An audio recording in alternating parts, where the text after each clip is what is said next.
Hello guys, কেমন আছো তোমরা সবাই? আমার আরেকটি ছোট্ট ব্লগে সবাইকে স্বাগত জানাই। আজ রবিবার একটু ঘুরতে চলে গেছিলাম উত্তর দিনাজপুর জেলার শেষ প্রান্তে। জায়গাটির নাম ডগ ব্রিজ। দেখুন, বর্ষাকাল, প্রচণ্ড জল হয়েছে, বৃষ্টি হয়েছিল গত দুদিন থেকে। তো আজকে রবিবার ফুরফুরে বিকেলবেলা একটু আমরা ঘুরতে বেরিয়ে গেছিলাম, চলে গেছিলাম কোথায় যাব করে শেষে ডগ ব্রিজ দেখতে গেলাম। এখানে দেখুন জলের প্রচণ্ড ঢেউ, তারপরে একটু ফটোশ্যুট করে নিলাম মাঝে মাঝে ভিডিও করার ফাঁকে ফাঁকে। আমার ছেলে দাঁড়িয়ে দাঁড়িয়ে আর আমরা সবাই অনেকক্ষণ ধরে জলের ঢেউগুলো দেখছিলাম, দেখতে খুব ভালো লাগছিল। অনেকদিন পরে এত জল দেখে মনে খুব আনন্দ হচ্ছিল জল দেখে দেখে। তারপর একটু ফটোশ্যুটও করে নিচ্ছিলাম, ফটোশ্যুট করা ফাঁকে ফাঁকে একটু ভিডিও নিলাম।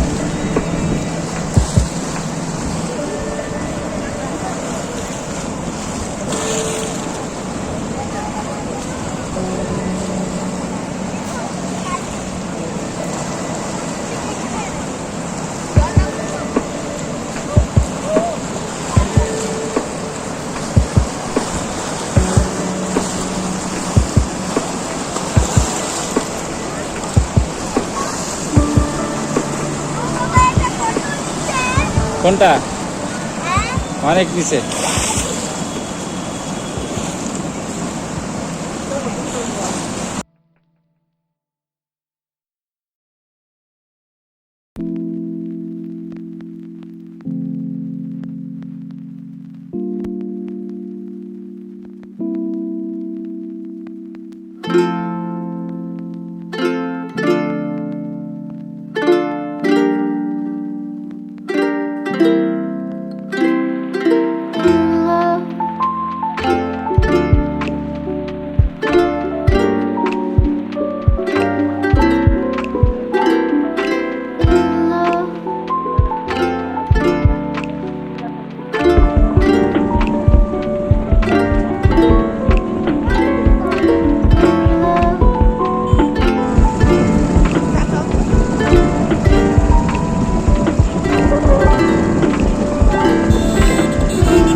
তারপরে আমরা চলে গেলাম ক্যানেল ফলস পাওয়ার স্টেশনে। ওখানে জল ওয়েট করার যে প্রসেসিং হয় সেটা দেখার জন্য। তারপরে দেখুন গ্যারেজের বেশ অনেকটাই উঁচু থেকে জল ছাড়া হচ্ছিল খুব দ্রুত, যাতে বিদ্যুতের টারবাইন ঘুরিয়ে জল বিদ্যুৎ তৈরি করা যায়। 4-5টি গেট ছিল, তার মধ্যে একটি মাত্র গেটই খোলা ছিল, আর বাদবাকিগুলো আমরা ঘুরে ঘুরে দেখছিলাম।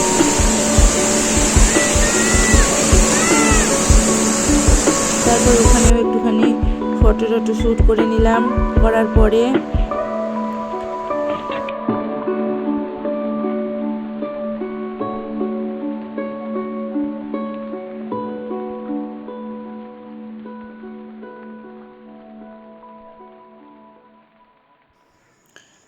তারপরেই চলে গেলাম আরেকটি জায়গা দেখার জন্য, ব্যারিং ব্যারেজ।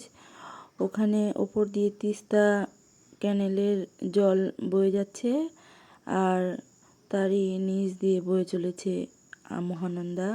সে তার আপন খেয়ালে বয়ে চলেছে। প্রাকৃতিক সৌন্দর্যের সঙ্গে কোনো কিছুই পারে না। এখানে চারিদিকটা পড়ন্ত বিকেলে খুবই সুন্দর লাগছিল দেখতে। প্রাকৃতিক সৌন্দর্য দেখে চোখ ভরে যাচ্ছিল। তারপরেই একটু ফটো ওখানেও তুলে নিলাম। তারপরে আমরা চললাম বাড়ির উদ্দেশ্যে।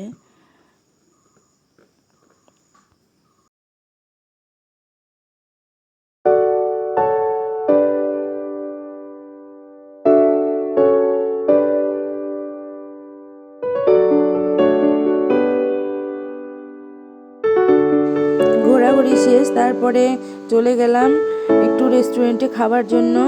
একটু মোমো আর প্যাটিস অর্ডার দিয়েছিলাম। খাওয়া দাওয়া শেষ করে বাড়ি ফেরার পালা। আমার এই ছোট্ট মিনি ব্লগটি যদি আপনাদের ভালো লেগে থাকে তাহলে